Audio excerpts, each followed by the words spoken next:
brilliant. It's a hero maximum. On the ground, down the ground, another hero maximum. Righto, welcome back to the Maximum Cricket Podcast. This is episode number 68. My name is Munter and I'm with Lugsy and Jacko as always. The road to the World Cup is getting more and more exciting by the day. We have the caps in England, which is quickly becoming the battle of the openers. Finn Allen versus Will Young, and also Harry Brook versus Dawid Malan. Marnus is also pushing for a World Cup spot with back-to-back man of the matches versus South Africa, as Australia are just simply embarrassing them on their home turf. And in the Asia Cup, India versus Pakistan is rained out yet again, but that's okay because we have all heard of the RKO out of nowhere. But now it's a reserve day out of nowhere as the BCCI gave India-Pakistan a chance to finish off the match tonight. Well, that game will be over by the time you hear this, I suppose, but you catch my drift. We are unfortunately not brought to you by Blue Chew this week, as let's face it, we can be bought. It's as simple as that. Jacko, who is looking after the boys this week? I mean, just one of the great institutions to have on board this week. But with the relaunch of Hot and Spicy, the Colonels come on board. KFC is sponsoring the boys, in particular the Hot and Spicy lunch for $9.99. You get your piece of hot and spicy, your wing, your chip, your gravy, your bread roll, your Coke on the side. Nothing can beat it. I'll go off script here and I'll say the hot and spicy might be one of the best takeaway items we have around. I think the fact that it's not here year round is criminal, but absence make the heart grow fonder, and I make sure to launch into it when they've got it. So, yeah, hot and spicy at the Colonel, bringing you TMC this week. Beautiful, That was, beautiful stuff. That's good to have them on board. That's really good. I didn't realise they were actually on board. Because I did obviously after the run yesterday. I went and got a hot and spicy lunch. So yeah, I mean it's nice when someone you've been sort of endorsing from afar sort of comes on board, isn't it? And you're already a big fan of the brand. Well, I got that without even knowing they were on board this week, and obviously, that deal was getting sort of a last minute one for us, Jacko. So I'm glad you secured that. But yeah, just a great product. I think it's definitely it's good to have a sponsor that like you really, really endorse, like you use every day. Like you always hear about these podcasts and they it's always these healthy alternatives, and they're like, I use this every day. Well, I'll tell you what, we really get stuck into KFC here at TMC. So this is a very exciting, and it's going to be tough to knock them off the episode list. But as we said, we can be bought.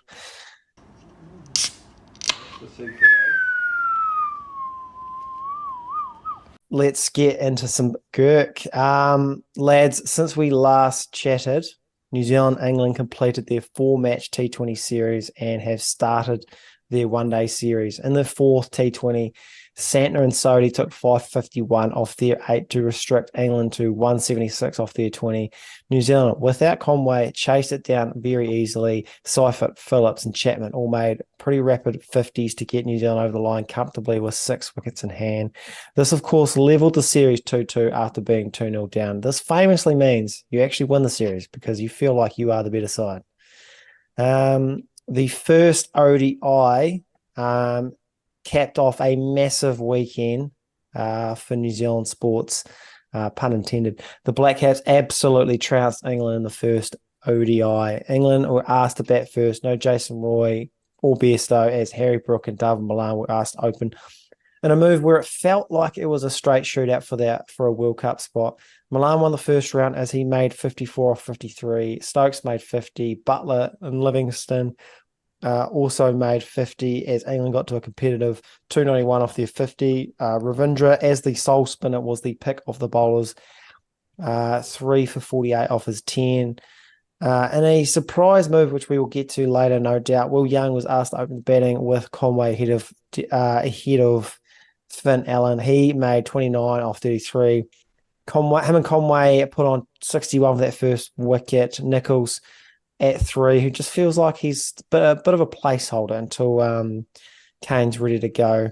He put on 50 with Conway. Then it was the Conway-Daryl Mitchell show.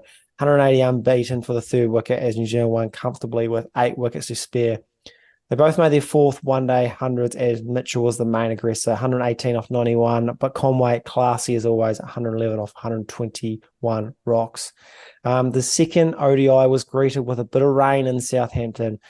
When they got it on, it was 34 over the side. England batted first. Trent Bolt's first ODI in about 12 months, also his 100th one day, and he was on fire. One stage had figures of 3 for 1 inside his first 2 overs.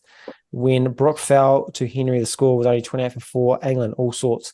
Butler, mowing. Sam Curran all made quick 30 to 40s, but man of the match, Liam Livingston dragged England to a competitive 225 for 7. Livingston finished up 95 not out of just 78 balls. Bolt, he managed 3 for 37. Finn Allen made his return at the top, but that lasted 2 balls. England were much improved with the ball. Atkinson looked quick. Topley and Willie took 6 poles between them. Pitch had a little bit more in it, and they used it to perfection. The only batsman to provide any decent resistance was that man, Daryl Mitchell. But again, that middle to lower order for New Zealand was exposed. 111 for 3 to 147 all out to lose by 79 runs. Boys, it's been a hell of a weekend. Caps trending and they're dipping a little bit. How are they placed heading into this World Cup? Yeah, I mean, we've seen the squad now, and I think there was some surprises there. Sort of Finn's been having that first crack at being opener, but I think Will Young adds some stability there. But yeah, it'll be interesting to see what that all looks like. I think we saw the template in game 1 of that series.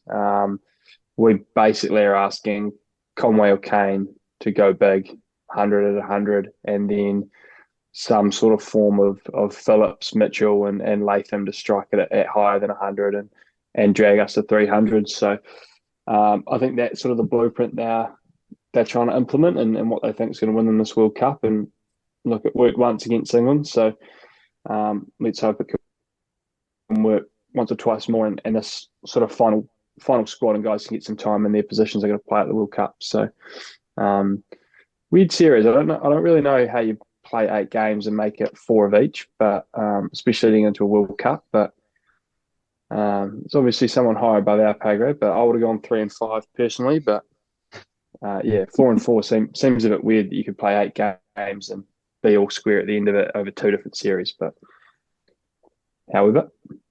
Yeah, first of all, it's a great point from Jacko. You don't split eight like that. We need winners of these series. We need the series to matter a wee bit, and we want winners. 3-2-2-1 sort of set up. But I think it just sort of goes to show how much has changed even over like the 7 days. It sort of shows you why you shouldn't react so much just to one game here and there. Because when you look at it over sort of this full series, it's going to end up pretty even. And I think probably the first 2 ODIs are sort of what gives New Zealand a lot of hope, a lot of New Zealand fans, because when we play our sort of style, which is back our bowlers to do a job, and then, as you say, a couple of guys go big and everyone else sort of bats around them, I think that's our mode to victory. And that's quite repeatable, I think, in World Cup cricket. I think that's why we do well. When we're at our best, it's quite a repeatable method. But the second ODI is probably exactly what gives a lot of New Zealand cricket fans concern.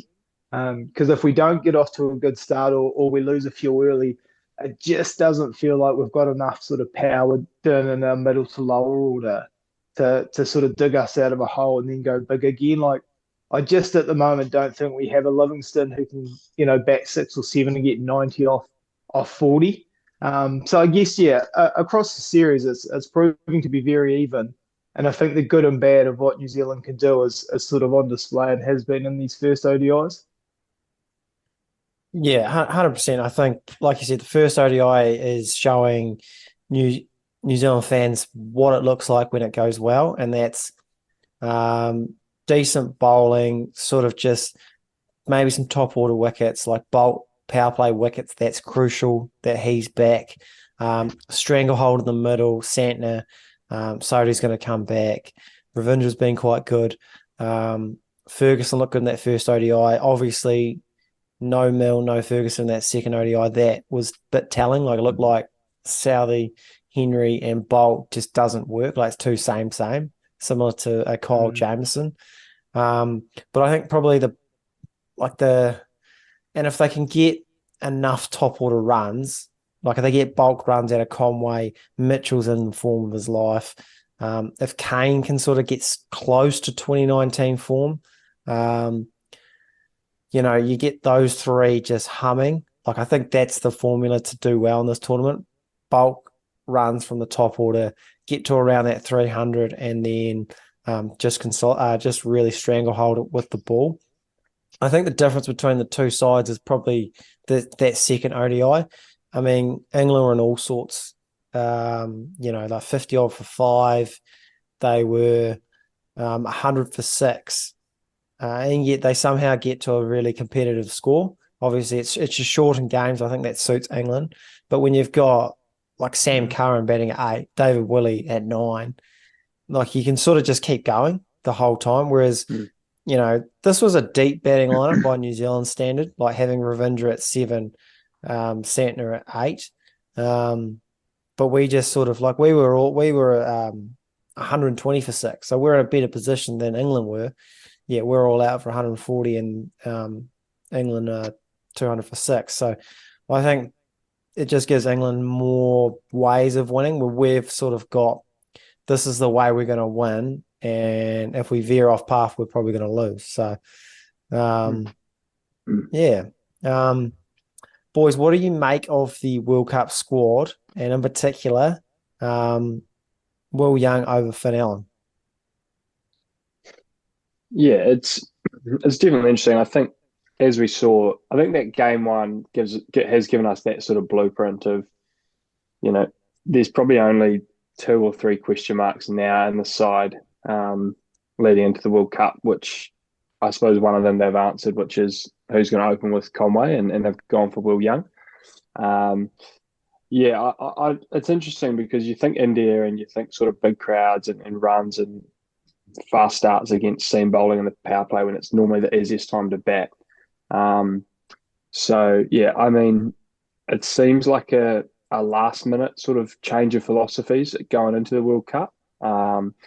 Sort of felt like, when Gupta was pushed out in favour of Finn, it felt like, here's the keys to the castle. We're just going to sort of go how you go for a bit. But I think they've sort of changed here at the 11th hour almost and gone, actually, do we just go a Will Young and then we try and, have 6 guys that can score a run a ball, and that's how we're going to score 300 versus come out the gates hot and then accumulate. So, it's a little bit of a change of tactic, which I probably didn't see coming. We sort of heard some rumblings of it about a week ago, sort of out of nowhere. So an interesting change, but that was probably the only surprise for me. I think the bowlers sort of take care of themselves, and Rachin sort of shown that he's that potential sort of Rachin and Chapman are our potential lower order all-rounders to be used if we want that third spinner. So probably only the one big shock coming out of that squad. Yeah, I'd say firstly, as a fan, I was a bit disappointed. I wanted Finn there. I just find him fun to watch. Just rate someone who can get you off to a fly. I think there's sort of no better battle in cricket than the new ball versus openers that are going to go for it. So strictly as a fan, I would have loved to have seen Finn there. And as you say, it does seem like it's I wouldn't say a last minute change, but it does feel like they've gave Finn every chance to be in this side, and it felt like he was a big part of what they were doing and what was going to happen going forward. So it is a bit of a shock, I think, in that regard, for him to be given so many chances these last sort of 12 months to then, right before the World Cup happens, to not see him in the side is a bit of an odd one. But yeah, I think it just, as you said, it just doubles down on what they think our best way to victory is. And it's just like we've decided we're going to just be the good, solid team at this World Cup, try and get 280 every week and every game, and sort of back our good bowling. So they obviously see that as the path to victory, and that's fine. Good to see Crick Info sort of trying to be a bit of a Woj of the cricket world there and break a few things. I didn't mind seeing that there. Yeah, had the wee hot hand from Cricket Info, really sort of ahead of the curve. Because yeah, I mean, Who's I think you nailed who do it, you reckon's Lugsy. leading that in the New Zealand setup? Probably a Um, filthy Finn Allen, I'd say. yeah, Yeah. maybe straight Imagine to the that. agent. Can you believe this Will Young character? Yeah, I think the thing about Finn is obviously it's blockbuster stuff. It's bums on seats stuff. But I think that fast start is less valuable in a one day than it is a T20. And I think we don't know how long until Williamson's going to be in the side and how many runs he's going to get. And when you've got that sort of weak lower order, you can't really sort of throw away wickets up top. I think you like you said, they've decided like we just need consistent runs up top. 280 to 300 is where we need. We don't need 380. That's not really our lane. So I think Finn will be back. Like I don't think there's any question. I just think he was just running out of time. It's a World Cup. It's not the time for potential. It's the time. What's your best 11 right now? And unfortunately, right now, Finn just probably isn't in that number 1 11. But I've no doubt he will be back for sure. So I like Will Young. He's looked good in those first 2 games. I hope he has a really good tournament because he always looks good with the stick. He just probably hasn't had the bulk runs that he probably should have at that level. The rest of the squad, it'd be interesting to see how bad the injury is to Adam Milne because I think he's a big miss in that squad. Just that extra pace and bounce. I think with only Ferguson in that squad, I don't know how many games he's going to play on the bounce. But we saw today in that second ODI with the attack of 3 seamers around the same pace. I think that's a bit same. I'm not sure Sally's close to that first 11, so that's probably my only concern. Other than that, it looks a pretty strong squad, a lot of experience. Another final. I think lock in the final. I think the best case you're getting 40 overs out of Bolt, Sodhi, Santner, and Lockie, and we're creamed there. I think that's a great result. And then Matt Henry's been unbelievable with the new ball throughout his career. So even if you're at the point where Matt Henry and a spinner are splitting 10 overs, that's a pretty good place leading into World Cup, I think, for a New Zealand side. So it feels like a good tournament team, like a team that's going to play together the whole series, and guys can get into form and build and as you say, consistently hit that sort of 280, 300 with the bat and keep sides to 280, 300, and I think there'll be a lot of close games with the big dogs, but I think we'll hopefully have the experience to win a few of them and get through the final, as you said. 100%. Before we move on, just on England, I just got one sort of interesting point around that. The Brook versus Dawid Malan. Obviously, Milan's made some comments in the media in the past that he felt like he wasn't competing with Harry Brook, that Harry Brook wasn't a top order player, yet here he is opening the batting with him in a one day, which it's really egg on the face sort of stuff with Dawid Malan. So it feels like it's the sort of like the sexy pick versus the steady pick, if you know what I mean. So where do you guys land? Have England named their World Cup squad? That's the thing though. They named a provisionary World Cup squad, and then ever since that moment, they've honestly they keep going on about how it's not like Harry Brook could still be in the squad. Yeah, because I keep seeing like everyone's talking about this Brook Malan, but I thought they named their squad. So that's the thing. Like the thing is like there's a lot of comments in the media. Like Joss Butler said, we haven't decided anything. The coaches come out and said like Harry Brook could still find a way in the squad. It's like, hang on. Well, he's slinging it 160 to Milan without his helmet on. Yeah. Well, it's like, what does that do to the rest of the guys that are in the side? It's like imagine like naming like your team for the ones, and then just being like, it's not certain. Like someone else could play their way into their side. It's like you're starting to look over your shoulder a little bit. Yeah. I mean, it's probably a way larger talent sort of amplified of the Will Young Finn Allen situation, isn't it? Like, I think you're basically going a sort of steady veteran and Dawid Malan has scored a fuck ton of runs in world cricket. Like, he has been leading T20 wicket run scorer like for years. Like, he is an amasser, but as you say, Harry Brooks is sort of the sparkling new toy that is bums on seats. So, it's an interesting one. I think, as you say, like, you want, as a coach, you want to instill confidence in your players and going, oh, you're in the World Cup squad, mate, but we haven't made anything permanent. It's like, well, why have you named the squad then? So, we've penciled it in. We've booked your flight, but if you've noticed at the bottom, it's a flexi fare and the name's subject to change, so don't get too cozy. It feels very odd. Like, it feels like this is happening with a few sides, because as you pointed out, like, it's sort of happened with us, with Finn and that. And I think you made a good point. It's like the Harry Brooks thing, but I dare say Harry Brooks actually scores some serious runs as well.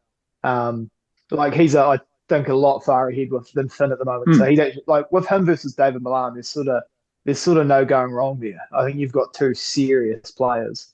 But it's also happening across with Australia a bit as well. There's like all this talk that Marnus is pushing his way into the side and teams aren't named but unofficial, and it's a bit of a strange time.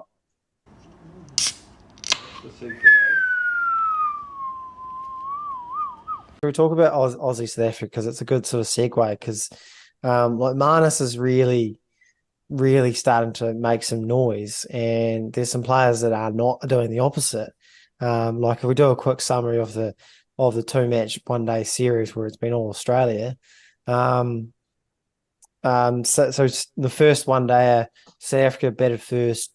They made 222 after being 185 for 9.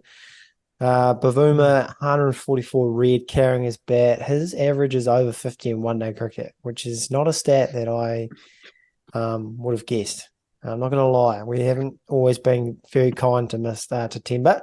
In reply, Australia were rocked, figuratively and literally, as they fell to 113 for 7 inside 16 overs, and Cam Green was rocked in the dome and was retired out. Fortunately for Australia, they had the best concussion substitute in the world in Marnus Labuschagne. The first substitute for Test cricket and now the first concussion substitute for one-day cricket. Marnus and Ashton Agar combined for an unbeaten 112-run partnership to win the first ODI by 3 wickets. Marnus, man of the match for his 80 not out. Not bad for a guy at number 8. Second one-day was a hell of a statement from Australia, where they reclaimed the number 1 ranking from Pakistan. Batting first, Travis Head, David Warner got them off to a flyer. Head dismissed in the 12th over with the score on 109. He made 60 odd of about 30 odd rocks. Warner ended up making 106, while Marnus continued his good form, making 124 of just 99 as Australia piled on 392 off their 50 overs. In reply, South Africa, they tried to keep up the run rate, but they just kept losing wickets, while no one really went anywhere close to a big score. A lot of 40s, about 4 or 5, I think. The pick of the bowlers for Australia, Zampa, 4 for 48 off 9 overs as Australia won by 130 odd runs. Boys, 2 things. How good do Australia look right now? And 2, Marnus, can he squeeze his way into this World Cup squad, which apparently that's what everyone's doing. Yeah. I mean, I've got answers for both, and I've got a third point to raise as well, which we can circle back to if we need to. But yeah, Aussie looked very, very good. I mean, they've got sticks everywhere and bowlers that bowl rapid, and I think Zampa gets underrated as to genuinely how good of a spinner he is in world cricket. I think that because he doesn't play Test cricket, like, he doesn't get put in that upper echelon of spinners. But he is just the great, like, he's gravy. He is one of the best spinners in the world. Like, he's got Kohli's number. He's all over it. So, yeah, they're in a really good place. I think once, Cummins starts playing and these Aussies are really moving forward, they're going to be in a very good place come the World Cup. And then the Marnus stuff, it's the same. It's sort of the theme of this thing, isn't it? It's like, here's our World Cup squad, but shit, that guy's playing well, so someone could do their hammy. Like, it's just, let's get some transparency. Let's not name these teams until closer in. Just name the team, mate. Just name the team. Just name the team. And like, if you're making a hard call, like, you need to just stick by it. I think, like, you need to, as we said with like Milan, like, how much head noise will he have? It'll be the same whoever's not batting well with Marnus scoring runs. It's like, okay, like, you've picked me, but if some guy's going to score 2 runs well, like, why can 2 games change your decision to pick me in a World Cup squad, sort of thing? Like, surely you've done enough leading up to that. It's like the MVP in the NBA. It's like the MVP in the NBA. It's all those last games. It's all those massive games at the end. They really sort of tip the scales. Yeah. They seem to mean a lot more. Yeah, 100%. And the only other thing I'd like to see is maybe sort of taking from rugby league, the Dally M, where we go dark on the world rankings just pre-World Cup for a bit. You've got all these series, and you've got Pakistan going number 1 because they won a series 3-0. And then Aussie plays a series a week later, and they're the only ones playing and winning, and they go up to 1. I'd just like to see maybe 3 months out before the World Cup, rankings go silent until we get a definitive 1 at the World Cup. That's my take. Just my wee added extra for the boys. Don't hate it. I'll still bring it up, but don't hate it. Yeah. Rugby league, the greatest game of all. Australia are just like intimidatingly good at the moment. Just great highlight package that first game, by the way. Concussions, and I was trying to work out why Marnus was batting 8 and sort of got a few answers finally. But yeah, I look at their side and like that's what worries me. I don't want to circle back to New Zealand, the guys that aren't interested in New Zealand, we're getting a bit bored, but that's what worries me is like, I just don't think we have that in us, a 392 like that at the moment. They've just got so much talent, so many players that can just whack it. I mean, they were going at 10s for 10 overs in that second ODI. I mean, that's just incredible stuff. On Marnus forcing his way in, it's just, I just don't know why teams are getting putting them. It's like a short, like they're putting themselves into this situation, like of creating sort of a stressful environment within the team by doing this. But at the end of the day, I guess you've got to give yourself to the last minute to pick on your best 11. And when a guy's in this sort of form, and it's going to be an odd look now to see him not in the side, isn't it? When he's coming back off an 80 and a 100. So it makes you wonder if Finn got 140 not today, what would have happened? You wonder if that would have factored in at all. But yeah, going to be hard to leave out Marnus now. And Australia. Will Young's wife would be pretty gutted about that footage then, wouldn't she? Well, I was actually wondering that because obviously the Caps, just sidetracking the Caps. It was quite nice where they released the squads. Beautiful, and they obviously video. got significant others, some kids, Neesham's grandma, I presume, some real touching stuff. But I wonder like how far in advance they had to get that. Like, is there a Finn Allen significant other that did it? Yeah, it's on the chopper. It just didn't. He hasn't made the squad, so it's just sort of. Out there somewhere else. Yeah, Adam I'd love Milne, to see Finn, that. be tough, wouldn't it? Terrible. Dark humour.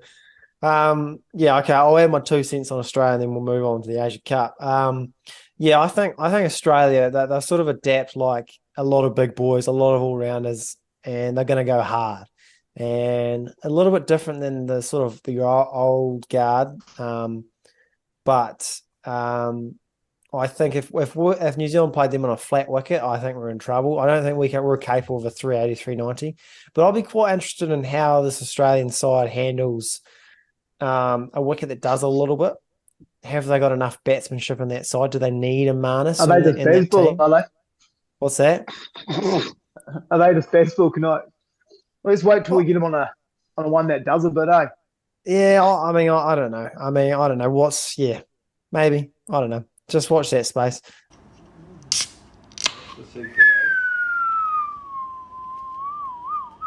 A bit of Asia Cup, because that is at the pointy stage, the top 4, or they call it the Super 4. India, Pakistan, to no one's surprise, qualified ahead of Nepal. Sri Lanka, Bangladesh qualified ahead of Afghanistan, who were on the brink of beating Sri Lanka. They were bowled out 2 runs shy of Sri Lanka's 291 in the 38th over. There was an issue with net run rate as Afghanistan thought they needed to win the game inside of 37.1 overs. At the 37 over mark, they were 289 for 8, getting 3 off 1 in that scenario. A wicket fell the next ball. They thought it was over. But actually, they could have finished ahead of Sri Lanka if they were 293 off 37.2, 294 off 37.3, and so on, right up to 297 off 38.1 overs.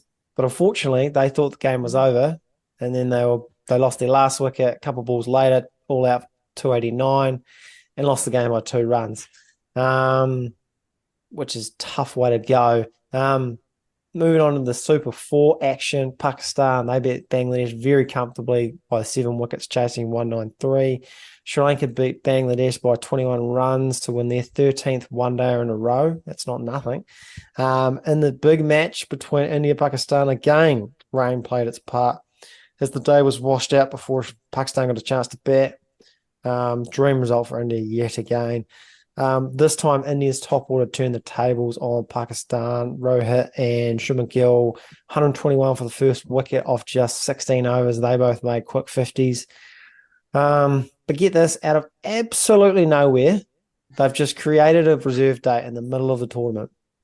And I love how if this was Sri Lanka versus Bangladesh, no way there's a reserve day. No way. Yeah. Do I like it? Do we like that there's a reserve day? Oh, yes, we do. But we want to see these 2 games. But I love how blatant the BCCI sometimes are at giving India different rules. Your thoughts? Oh, yeah. I mean, it was pretty clear already that this tournament was set up to see Pakistan play India as many times as possible, and this just sort of confirmed that. You couldn't make it any more obvious that they just want this game to be on TVs and having results and bums and seats. So interesting to see if you get to go day 2 for free or you've got to sort of buy back in. That'll be the big question, because you'd be gutted to only see the first innings and have to pay for the second. But it's been a good tournament. I think I like the Asia Cup a lot. It brings sort of something different pre-World Cup, and you get to see some tournament cricket with teams you don't normally sort of see. So, it's going to be interesting. Sri Lanka on a real heater. They could be a dark horse at the World Cup. Sort of, home-ish conditions in the subcontinent and with a bit of form behind them. But like rugby league, you sort of feel like the Knights are going to lose sometimes. Feels like Sri Lanka's due to lose, but maybe they just don't and they go through forever. Up the wires. The wires. Yeah, I mean, not often you see a one-day game delicately poised at stumps heading in for day 2, do you? So that's quite remarkable from the Asia Cup. I mean, first of all, why not? Why not just throw a reserve day in there? We've got a bloody billion people wanting to see this game, so chuck it on. But yeah, it'll be interesting to see Sri Lanka, because the next few days they're going to have to play India and Pakistan. So I think that'll be a real guide of where they're actually at. But I mean, winning all these games in a row, I think that's what I'm liking about sort of the Asia Cup and also just this World Cup. It just feels like it's quite open. I mean, I've said it before, but there's a lot of teams seem to be playing all right cricket, and a lot of teams with a few ways to win.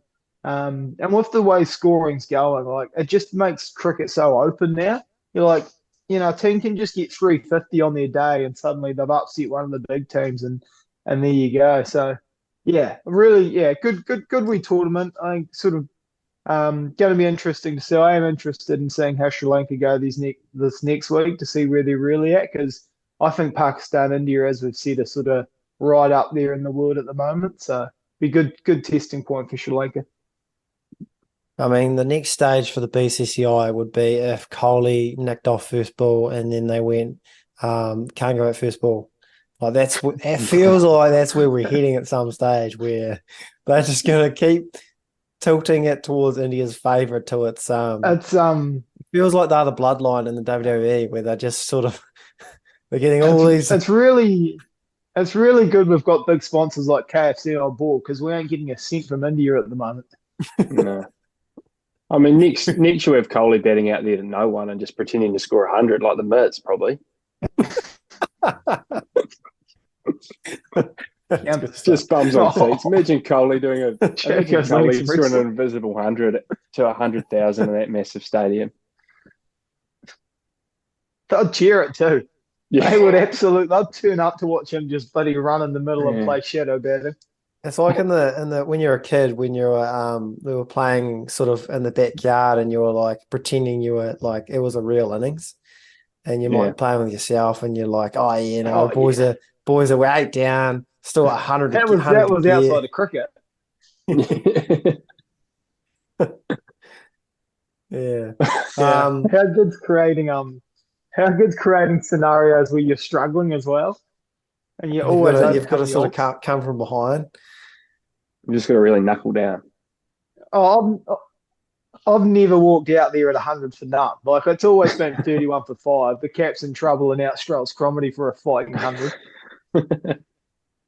I remember when my wife's cousin, when he was like a lot younger, he was playing rugby in the backyard, and he comes in. He looks a bit sad, and they're like, "Oh, what's happening?" And you're like, "Oh, just playing rugby. It's Targa versus Hawke's Bay."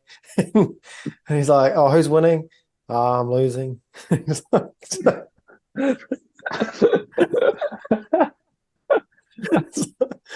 Just gutted because Targa's lost a shield to Hawke's Bay and he's the one that's let it go.